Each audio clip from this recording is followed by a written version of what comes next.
విభిన్న రంగాలకు చెందిన వారిని జీవిత భాగస్వాములుగా పొందిన హీరోయిన్స్ చాలామంది ఉన్నారు. సినీ రంగానికి చెందిన వారు కాకుండా బిజినెస్, రాజకీయం ఇలా ఇతర రంగాల్లో పాపులారిటీ ఉన్న వ్యక్తులను పెళ్లి చేసుకుని ఇప్పుడు ఫ్యామిలీతో ఎంజాయ్ చేస్తున్నారు. చాలామంది నటీమణులు పెళ్లి తర్వాత తమ కెరీర్ని విడిచిపెట్టి తమ ఇంటికే పూర్తి సమయాన్ని కేటాయిస్తున్నారు. మరికొందరు మాత్రం పెళ్లి తర్వాత సైతం వరుస ఆఫర్స్ అందుకుంటూ బిజీగా ఉంటున్నారు. ఇప్పుడిప్పుడే చేతి నిండా సినిమాలతో క్షణం తీరిక లేకుండా గడిపేస్తున్నారు. అలాంటి వారిలో ఈ హీరోయిన్ ఒకరు. పెళ్లికి ముందు ఆమె నటించిన చిత్రాలన్నీ ఫ్లాప్ అయ్యాయి. కానీ వివాహం తర్వాత ఈ అమ్మడు నటించిన సినిమా మాత్రం బ్లాక్ బస్టర్ హిట్ అయ్యింది. ఆమె నటించిన తొలి చిత్రం హిట్ అయ్యింది. దీంతో కెరీర్ తొలినాళ్లలోనే స్టార్ స్టేటస్ అందుకుంది. అయితే ఆ తర్వాత ఈ బ్యూటీ నటించిన సినిమాలన్నీ ఫ్లాప్ అయ్యాయి. ఏకంగా 9 సినిమాలు నిరాశపరిచాయి. అదే సమయంలో బాలీవుడ్ స్టార్ హీరో రణ్బీర్ సరసన మూవీని కూడా రిజెక్ట్ చేసింది.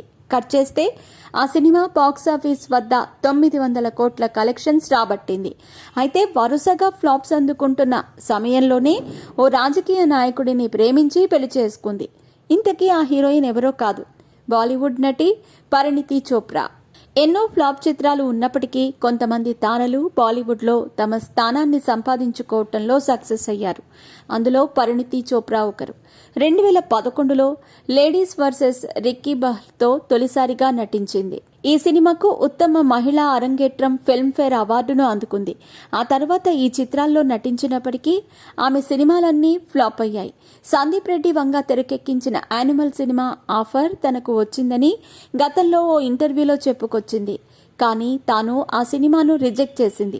ఆ తర్వాత కొద్ది రోజులకే ఆమె ఆమ్ ఆద్మీ పార్టీ నాయకుడు ఎంపీ రాఘవ్ చద్దాతో ప్రేమలో ఉందనే వార్తలు సోషల్ మీడియాలో హాట్ టాపిక్ అయ్యాయి. 2023 సెప్టెంబర్ 24న ఉదయ్పూర్లో వీరిద్దరి వివాహం జరిగింది. రాఘవ్ చద్దాతో వివాహమైన తర్వాత తన జీవితంలో చాలా సానుకూల మార్పులు వచ్చాయని పరిణీతి తెలిపింది.